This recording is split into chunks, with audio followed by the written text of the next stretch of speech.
Welcome. Today, I'll show you how to unmute a space on Gmail using your PC. This new update makes it easy to stay connected without missing important messages. Let's dive in. First, open your web browser and go to gmail.com. Once you're logged in, you'll be greeted by your inbox. Next, look for the grid of 9 dots in the top right corner, right next to your profile photo. Click on those dots, and from the drop-down menu, select Chat. On the left side of your screen, you'll see a menu. Click on Spaces to view all the spaces you're part of.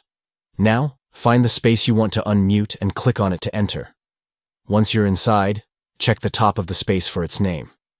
Click on the space name, and a drop-down menu will appear. In that menu, you'll see the option labeled Unmute. Go ahead and click on that. And just like that, you've successfully unmuted the space.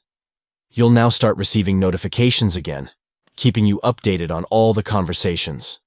If you found this video helpful, please give it a thumbs up and subscribe for more tips and tricks.